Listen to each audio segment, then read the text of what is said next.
नमस्कार, मैं हूं स्वाति रायना। जैसा लोगों को उम्मीद थी उसी के मुताबिक आरबीआई ने लोन मॉरेटोरियम की अवधि को 3 महीने और बढ़ा दिया है। इसका मतलब ये हुआ कि अगर आपने कोई टर्म लोन लिया है जैसे होम लोन या ऑटो लोन, तो आपको अपनी ईएमआई पर अब 3 महीने की और मोहलत मिल गई है। पहले यह मोहलत मार्च से 31 मई तक की थी, जिसे 3 महीने और बढ़ाकर 31 अगस्त तक कर दिया गया है।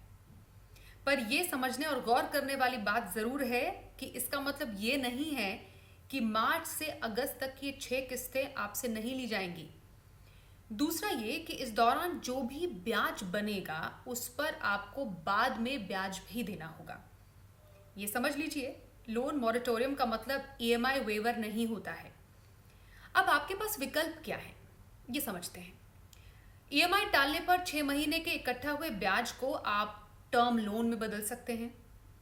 आपका बैंक आपको कुछ विकल्प दे सकता है, जिसमें पहला विकल्प ये हो सकता है कि मॉरेटोरियम पीरियड में किस्त नहीं देने पर जो ब्याज बनता है उसका एकमुश्त भुगतान आप मॉरेटोरियम अवधि खत्म होने पर कर दें।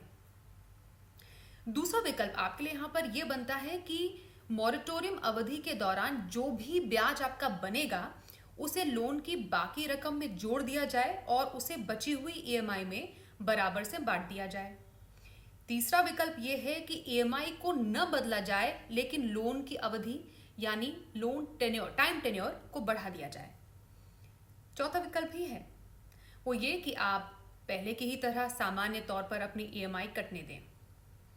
अब आप में से कई लोगों के दिमाग में बात चल रही होगी कि आपके लिए मॉरेटोरियम सही है। तो मॉरेटोरियम किसके लिए? हर किसी की स्थिति के अनुसार इसका जवाब अलग हो सकता है। जैसे जिन कर्जदारों की आय पर लॉकडाउन से ज्यादा फर्क नहीं पड़ा है, उन्हें अपनी ईएमआई समय पर देनी चाहिए। लेकिन अगर आपकी आय प्रभावित हुई है तो आप मॉरेटोरियम को चुन सकते हैं। पर आपको ये भी याद रखना है कि आप जो ईएमआई टालेंगे उस पर मोहलत अवधि के दौरान तो आपको कुछ नहीं देना होगा, लेकिन उस रकम पर ब्याज लगेगा और बाद में आपको चुकाना भी होगा, यानी आपके कर्ज की लागत बढ़ेगी। इसलिए ये ध्यान रखिए कि इस मोहलत की भी अपनी एक कीमत है। जो भी फैसला लें सोच समझ कर लें, अपनी स्थिति के हिसाब से लें। अपना ख्याल रखिए। नमस्कार।